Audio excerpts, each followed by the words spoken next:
இன்னைக்கு கோடம்பாக்கம் வட்டாரத்துல பரபரப்பா பேசிட்டு இருக்க விஷயம் என்ன அப்படின்னா, விஜய் ஆண்டனி அண்ட் எஸ்கே இவங்க இருவருக்கும் நடக்கிற இந்த போர் தான். என்னடா போர் அப்படின்னு கேக்குறீங்களா?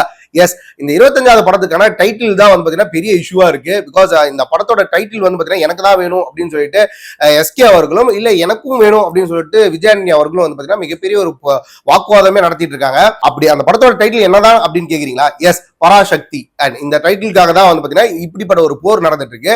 இதுல விஜய் ஆண்டனி அவர்கள் தரப்புல இருந்து என்ன சொல்றாங்க அப்படின்னா, நான் வந்து தமிழ்ல வந்து சக்தி திருமகன் அப்படின்னு சொல்லி தான் என் படத்துக்கு நான் டைட்டில் வச்சிருக்கேன். பிகாஸ் பராசக்தின்ற டைட்டில் வந்து பாத்தீங்கன்னா நான் தமிழ்ல ரெஜிஸ்டர் பண்ணல.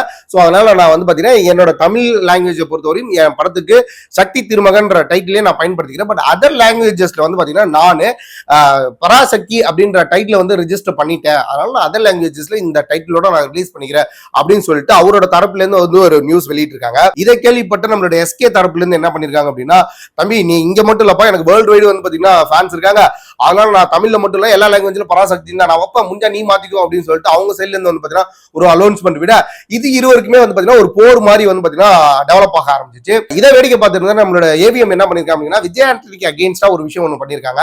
எஸ்கே அவர்களுக்கு வாழ்த்து தெரிவிச்சு இந்த படத்தோட டைட்டில் வந்து பாத்தீங்கன்னா எஸ்கேக்கும் சுதா கங்காராவோட கதைக்கும் தான் சூட் ஆகும், அதனால வந்து பாத்தீங்கன்னா இந்த படத்தோட டைட்டில் இவங்களே பயன்படுத்திக்கலாம் அப்படின்ற மாதிரி இவங்க ரொம்ப பெருந்தன்மையா வந்து பாத்தீங்கன்னா அனௌன்ஸ்மெண்ட் பண்ணி வாழ்த்து தெரிவிச்சிருக்காங்க.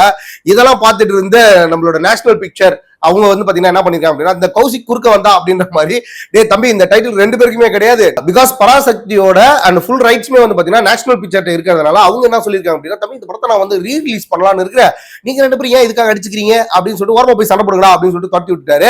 பட் என்னதான் இருந்தாலும் இந்த பராசக்தின்ற டைட்டில் வந்து யாருக்கு பக்காவா பொருந்துச்சு அப்படின்னா, பிகாஸ் நடிகர் திலகம் சிவாஜி கணேசன் அவர்களுக்கு தான் இந்த டைட்டில் வந்து பக்காவா பொருந்தும். அந்த படம் மூலியமா தான் வந்து பாத்தீங்கன்னா சிவாஜி கணேசன் அவர்கள் நம்மளோட திரையுலகத்துக்கு கிடைச்சார் அப்படின்னு கூட சொல்லலாம். விஜய் ஆண்டனி and சிவகார்த்திகேயன் இவங்க இருவர்ல யாருக்கு இந்த டைட்டில் வந்து பக்காவா பொருந்தும், யாருக்கு கிடைச்சா உங்களுக்கு ரொம்ப மகிழ்ச்சியா இருக்கும் அப்படின்றத மறக்காம கமெண்ட்ல சொல்லிட்டு, யாரோட படத்தை ஃபர்ஸ்ட் டே ஃபர்ஸ்ட் ஷோல வந்து தியேட்டர்ல போய் பாப்பீங்க அப்படின்றதையும் வந்து பாத்தீங்கன்னா மறக்காம லைக்ஸ் அண்ட் கமெண்ட்ஸ் மூலமா தெரிவிச்சுட்டு நீங்க வந்து நம்ம சேனலை ஃபாலோ பண்ணிக்கிங்க.